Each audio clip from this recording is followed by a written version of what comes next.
The Manchester suicide bomber, identified as 22-year-old Salman al-Bidi. He's killed 22, injured dozens. In fact, I think the number's over 100 now, by setting off an IED near one of the concert arena's exit. It's not even clear if he was inside and even had a ticket. This follows a terrorism trend where attackers target the areas before security checkpoints, raising new concerns about soft targets in the U.S.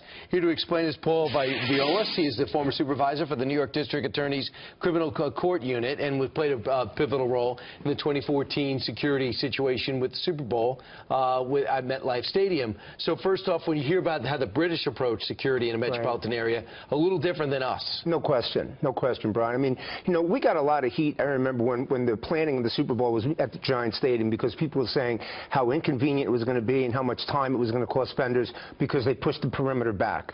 But in pushing the perimeter back that far, even though they had so many threats against that venue, not one thing happened. They were able to successfully screen the undercarriage of every vehicle and properly check all bags before they were allowed in. And this guy, he said this, something clear, this wasn't a guy with a vest. Correct. He didn't even have a backpack. He had a bag. That's correct. I mean, Brian, everyone was talking suicide bomber. Suicide bomber is strapped. He was not strapped. He was carrying a bag. Think about how when we transition to the United States, when we go to venues, when we bring our families to venues and someone asks your wife, well, let me look inside your bag. Are they really checking for anything, or they just take a cursory look and move on?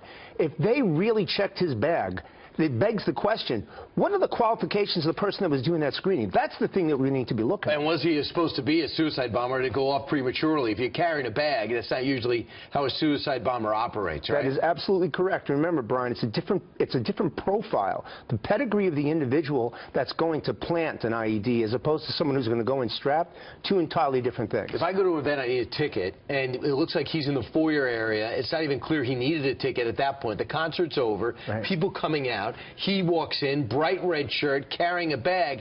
I don't know what's suspicious about that. Could that slip by American security? Well, let's use Yankee Stadium, for example, because I'm familiar with that. You still, when the game is over, you still can't get in. They shut access down at that point. So, you know, it comes down to policy and procedure. It comes down to us accepting a different role with respect to security. And that's just not moving the perimeter back, but it's also crisis management from that particular stage. Also, we understand, too, the brother's been detained, at least maybe arrested. They expect they're on the ultimate, the highest alert possible in Britain. Do you think does this look to you like a cell? Do you expect more arrests today? Yes and yes, and I'll tell you why.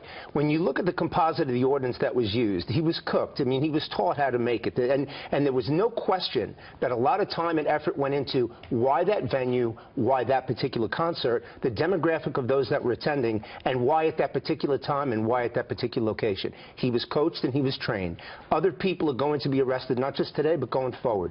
Remember, Brian, you and I have talked about this before. When we look at London, London has more CCTV coverage than any city in the world. They're going to forensically look at, backtrace where he came from, who he met with, cars he got in, modes of transportation he took. They're going to investigate all those people. So, and the Brits are really, really good at this. They're methodical. More arrests are going to be made, and you're going to find, I would not be surprised if you find that he is connected to a local cell. And, you know, there was just a hit there in March with a guy just stopping, stabbing, running people over. So people of England are really under siege right now. They got that sense anyway. Paul, thanks so much. Always a pleasure. Okay.